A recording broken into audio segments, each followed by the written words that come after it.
Back to the Elevate blog. I'm here with Sandra Pyne today. Sandra, are you in Germany now? I am in Berlin, in Germany. I'm British, but I'm over here in Europe, and it's a beautiful, sunny summer day today. And was it because of English teaching that you're in Germany? That's a good question. I actually know. Often I think we marry somebody who is of another nationality, and then we shift over to a different country. So I moved over from Oxford to Germany, a good few years ago now.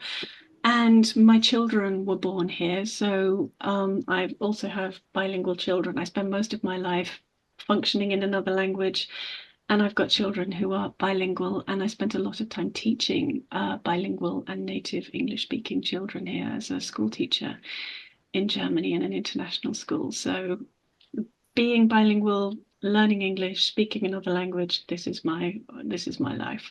Yeah. So you're an English teacher.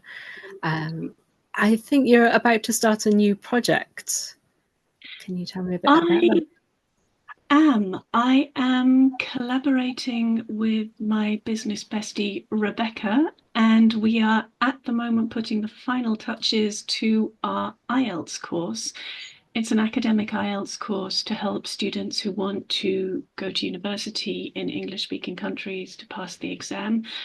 And what's really exciting about it is it's an online course. And once you tap into the power of working online, you can just add so much more value beyond the live lesson. So we're very excited to produce a course that obviously has all the live lessons in it, but each lesson comes with a fillable booklet that you don't even need a printer for, so there's extra value there. And we've also created a study course, a study skills course to get started, because it's a big thing. How can you really integrate learning English fairly painlessly into your everyday life so you can do something every day to make good progress? So that's at the beginning before we even get started learning English. And then at the end, we've got a transitioning into university course where I'm talking to an Oxford University student who came from abroad to study in the UK, and I'm asking her all the questions that students who are transitioning into university will have, and she will answer them, and then it will be a good kind of roadmap for the things that you need to know if you're going to study abroad. So there's so much more I think you can do online than you can do in a classroom or one-to-one, and that's really exciting. Right. Okay. So in the course, will you have one-to-one tutoring or is it groups? How does that work? It's groups. I think lots of students think the gold standard is one-to-one.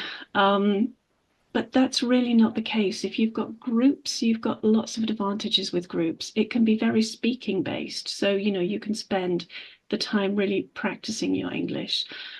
And we make our lessons speaking based because the writing you can do outside of the lesson. There's no point in being silent writing in a 1 hour class. So lots of speaking, lots of interaction that you can do. And also with groups, it's great. You can actually see 6 people. We take a maximum of 6 in our group. When you're online, you can see 6 people kind of intensely face to face. That's not possible in a classroom. People get lost. They're at the back. You don't see them so well. You can also integrate lots of other things into your online lessons. You can quickly have a look at something that's online. You can have access to all kinds of things. So groups are just amazing, and they also save lots of travel time as well. I mean, in the days when you used to have to spend an hour getting somewhere to do the class and then an hour getting back, so Right. online is really, really effective. I think doing groups when you're doing university preparation is really important because at university it's all groups, isn't it? You never get a one-to-one lesson in a university, so You you have to almost get used to get the group dynamic in English. exactly. And also because with our course there are booklets, that you can work in. You can effectively, you can flip the classroom. You'll have access to all the lesson materials a week before the live class happens. So if you want to study before the lesson happens, you have the option to do that and then practice what you've learned already. So it's really, really valuable to be online these days. Yeah, definitely. Is the course aimed at any particular level? If you're starting out, what sort of level would you start from? You definitely need to start at B2. So if you're a complete beginner, it wouldn't be for you. But then if you're a complete beginner, you're probably not planning to just go and study at an English speaking university. So B2 onwards. Okay. And that's into intermediate level. That's a kind of intermediate level. That's a level where you can function pretty well in English in your daily life. And what you need for IELTS are specific skills and structures, and that's what we teach. That sounds awesome. Yeah, I'm sure learners are going to have some more questions for you. So I will link to your website and you can get in touch with Sandra and ask any questions about the IELTS preparation course. Sounds great. And we're opening, the waitlist is already open, and we get started. Currently, we're in June, so next month in July. So this is the first time you've run the course in this way, but you've taught IELTS before.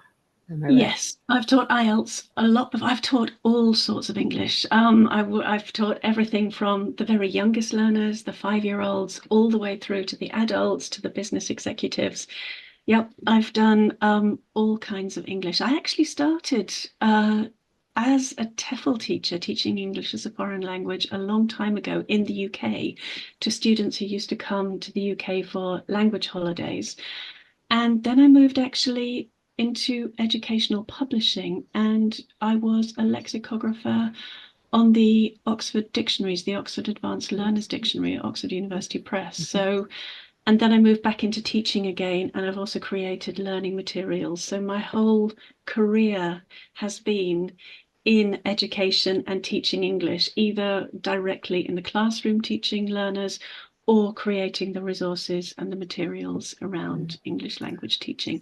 Having said that, though, I'm not the biggest fan of course books. So we really don't need to get too involved in fictional Jonathan passing fictional driving test. So the course that we've created is very much around what is interesting for the learners in the course. We don't want you to really care about Jonathan and his driving test. We really want to hear, some authentic English. Here's the topic. What do you really think? What do you really feel? And that just keeps it interesting, I think, for everybody, because course books, I think, up to a point, have had their moment.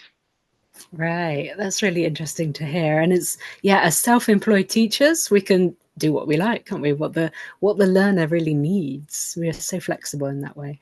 Exactly that. And we've seen very much what hasn't worked in the past. And, we can take all of that learning and we can turn it into something that really does work right now. So true. Yeah, so true. Okay, tell me some stories about your learners then. Any particular memorable learners that you've had? There was one a good while ago, actually.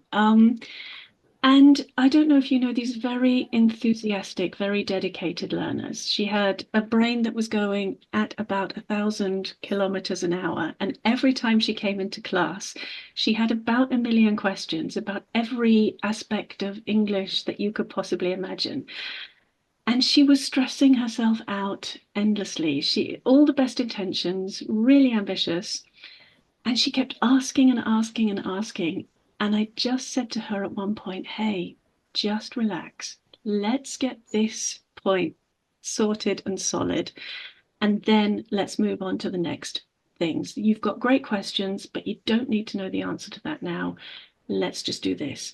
And you could see the kind of relief. Her shoulders kind of dropped and she kind of breathed out and she relaxed. And I think that was such a good moment just to be able to just calm her down and just to tell her it's okay, you've got these good questions, but you just don't need to stress so much. And I think that's what we can do as teachers. We've got a good idea about what a student needs to know and when they need to know it. So if you can kind of break it down and scaffold that learning for them and just kind of relax them in the process, I think that works really well. So that was, I think, a really good moment for me. And I think she was relieved as well. Yeah, that's great. That's an answer to a question I've been thinking about, which is what's the difference between a human teacher and an AI teacher? And I think you've summed it up there.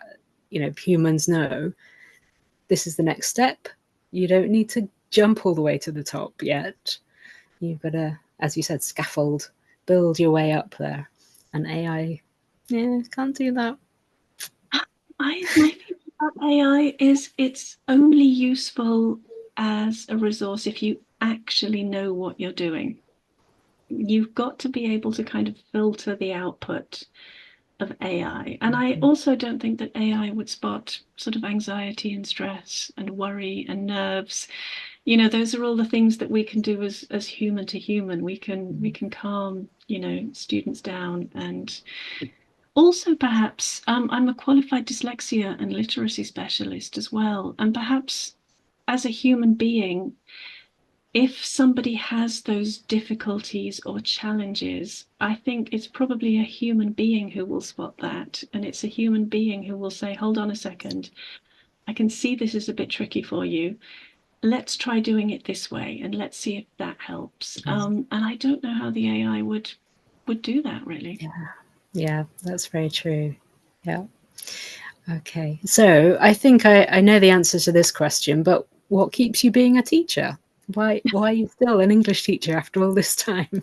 I think you really have to love language. I mean, I studied right from the get-go when I was a university student. It was always really clear to me that I was wanted to study language, but not English literature. I think English literature is a fabulous thing to study, but I was really interested in the nuts and bolts of language. So I went to study linguistics and phonetics.